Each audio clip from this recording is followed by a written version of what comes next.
let's get right into it. Now, as you know, Donald Trump gave his big Oval Office speech about the border wall tonight. If you saw it, you'll know it was very bleak. It was dark, punctuated by more than a few sniffles.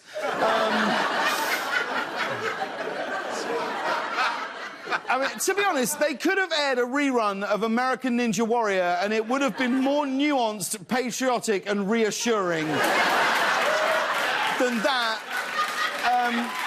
Trump laid out an argument for his wall, saying that the country is at a crossroads. Take a look. This is a humanitarian crisis, a crisis of the heart and a crisis of the soul. And we have a president who's completely ill-equipped to handle this crisis because he has neither.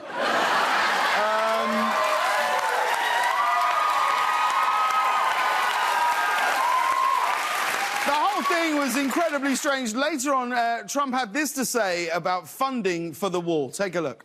The border wall would very quickly pay for itself. Yeah, because when he's not using it, he's going to Airbnb it to Canada. The wall will quickly pay for itself. I mean, like, is it a wall or someone on a nightmare Tinder date? This all comes off the announcement that in 2 days the president will travel to the Southwest in order to visit the border between the United States and Mexico. Trump wants to see if Santa left him that brand new wall he asked for. It's really... On the trip, Melania will be accompanying Donald for support, as well as to get ideas for the wall she plans to build on her side of the bedroom. Speaking of the border wall, Donald Trump recently claimed that several former presidents have voiced support for his wall, right? But here's the thing. Since he said that, every single living president has denied it. Former President Jimmy Carter was the last one to deny this claim, although I don't know that anybody was sitting at home thinking, you know that lifelong Democrat who quit politics to build houses for poor people? I bet he's got Trump's back. Feels like a Trump guy. But it's not just the living presidents who've come forward to dispute Trump's claims.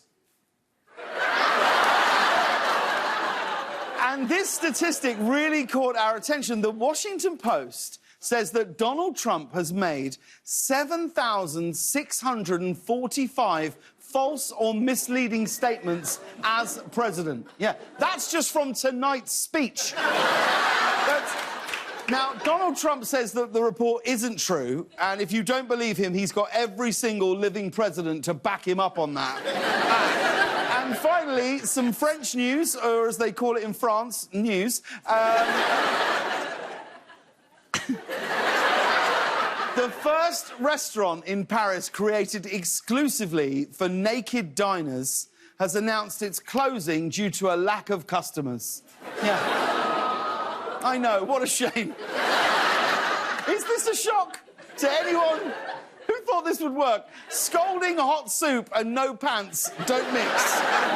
The all-nude restaurant obviously had some problems. It's the first time in history that a health inspector has ever issued a rating of nope.